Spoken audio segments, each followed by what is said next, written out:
opportunity in front of you to share my views on the topic, say no to corruption. Corruption. When we hear the word corruption, a basic Google ChatGPT's definition comes to our mind that it is the misuse of power, public power for personal use, right? But what does that mean? What is the actual meaning of this? So corruption is a misnomer. It's a state of mind in which an individual prioritizes his personal benefits over moral consideration. We live in a world where power is everything, literally everything.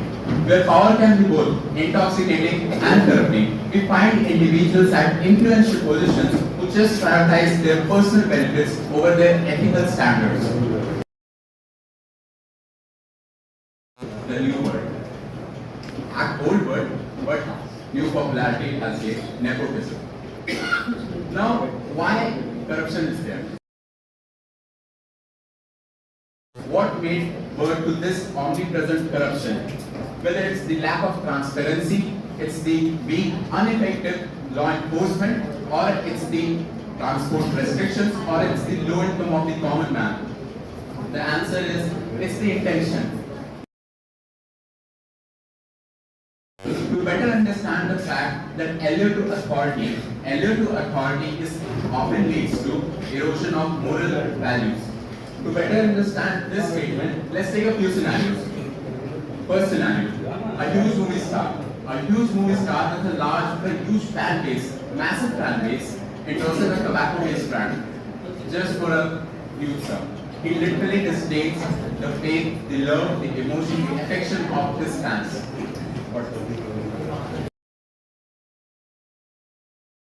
Second scenario, let's enter into the corporate world.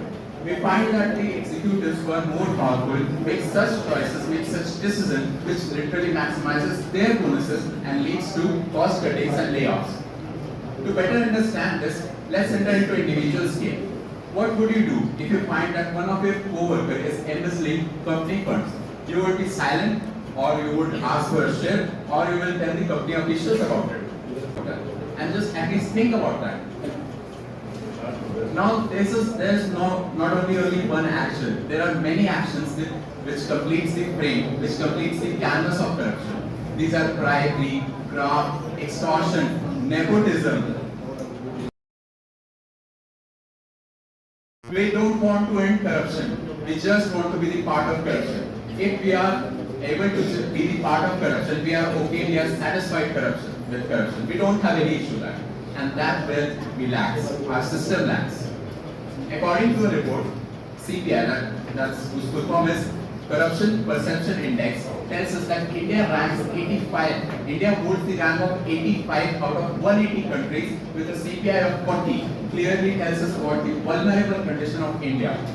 Corruption has left a detrimental impact on India's whole scenario. It has slowed down the economic development. It has moved productive work over the rent seeking,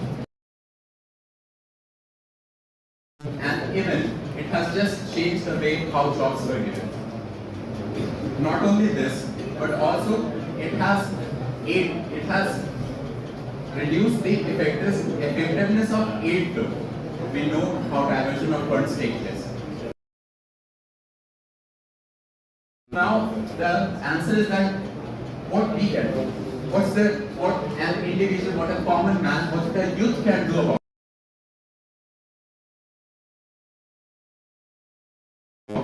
Of a police officer that is taking a bribe, or probably a South Indian film in which that main actor is saving a village slum area from a construction company.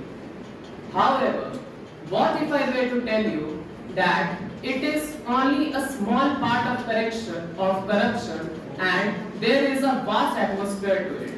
Let's understand.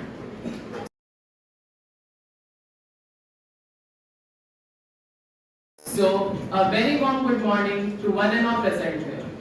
This is Pranav Parashar from Standard 10, 8. And I am here to speak a few lines on the topic, say no to corruption and speak for the nation. Basically, corruption means that when you do any dishonest activity through different means. And what are those different means? They are majorly of three types. The first form of corruption, that is bribing. In this form, there is a person power for their own satisfaction to quench their own thirst and at the expense of others. There are multitudinous forms of corruption in today's modern era, but the most quotidian ones that we come across in our daily lives is first of all the civil corruption, that is also known as the white collar corruption, that is perpetrated by a few executives of our country. And secondly, we have the criminal corruption that we Indians at least are very well aware of. Corruption is like a silent infiltrator that has seeped into various facets of our nation, of our society, eroding the fundamental building of trust and is hindering our journey towards prosperity. To commit to the nation actually means to stand with the nation and take a stance against this menace. For instance, the public sector can very easily gather away and divert all the essential resources that are meant for the public welfare. But to avoid the situation in future, we need to stand up and pave a way against corruption. Corruption has even, what should I say, there is literally no place where corruption is not there. It has eroded the very essence of our democratic India. Though corruption can be minimized a little bit by making our laws more stringent. Well, talking about 1964, Indian government made a body known as Central Vigilance Commission body, which was responsible for the fighting through this type of governmental corruptions which happens in India. But I want to ask you a question. Is it possible for a single body or the government to look after each and every corruption in our country? The answer must be no. Because to look after the country of population about 130 crores, it is impossible for a single body to look after it. So I ask all of you to take your positions in fighting corruption. It's as a citizen of India, try to fight corruption in your own jurisdiction and have a sense of commitment of fighting to protect your nation and protecting your country from the evil-minded miscreants. Also proves corruption is like a termite which is eating all over the rules and regulation of democracy, laws and etc. Among all the corruption, political corruption is one of the biggest problems in the world. The money which plays an important role.